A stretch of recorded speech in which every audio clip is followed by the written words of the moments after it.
मस्साजोगचे सरपंच संतोष देशमुख हत्या प्रकरणातील आरोपींच्या मालमत्ता जप्तीच्या कारवाईला आता सुरुवात झालेली आहे। सीआयडी कडून नोंदणी महानिरीक्षकांकडे मालमत्तेच्या नोंदीची चौकशी सुरू झालेली आहे आणि मालमत्ता जप्तीची घोषणा झालेली होती। आता प्रत्यक्ष कारवाईला सुरुवात झाली आहे। आरोपींची बँक अकाउंट्स 2 दिवसांमध्ये सीज करण्यासाठीची प्रक्रिया देखील सुरू झालेली आहे। अधिक माहिती घेऊया आमचे प्रतिनिधी मिकी घाई सध्या आपल्या सोबत आहेत। मिकी, आता या जप्तीच्या प्रक्रियेला प्रत्यक्ष सुरुवात झाल्याचं कळतंय, काय तपशील आहेत? अगदी अमोल, जर आपण बघितलं तर मस्साजोग या ठिकाणी संतोष देशमुख यांच्या हत्या प्रकरणातील जे आरोपी आहेत त्यांची जी सगळी प्रॉपर्टी आहे या संदर्भातली माहिती घेण्यासाठी नोंदणी विभागाला पत्रव्यवहार सुरू झालेला आहे।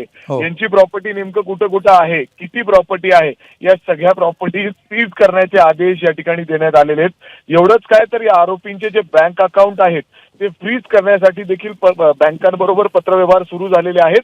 किंबहुना काही बँक अकाउंट आता फ्रीज देखील करण्यात आलेले आहेत।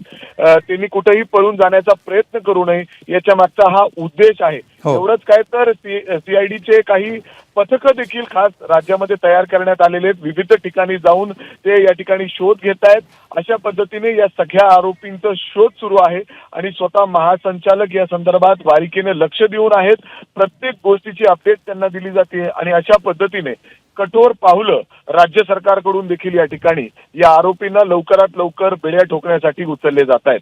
अमोल, निश्चित धन्यवाद मिकी या सविस्तर माहितीबद्दल। तर 4 फरार आरोपींची खाती असलेल्या 13 बँकांना सीआयडीच्या पथकानं खाती गोठवण्यासाठीचं पत्र दिलेलं आहे। मस्साजोगचे सरपंच संतोष देशमुख हत्या प्रकरणातील आरोपींची मालमत्ता जप्त करण्याच्या कारवाईला आता सुरुवात झालेली आहे। सीआयडी कडून नोंदणी महानिरीक्षकांकडे मालमत्तेच्या नोंदीची चौकशी देखील सुरू आहे। तर आरोपींचे बँक अकाउंट्स 2 दिवसांमध्ये सीज करण्यासाठीची प्रक्रिया सुरू होणार आहे। एबीपी माझा, उघडा डोळे बघा नीट।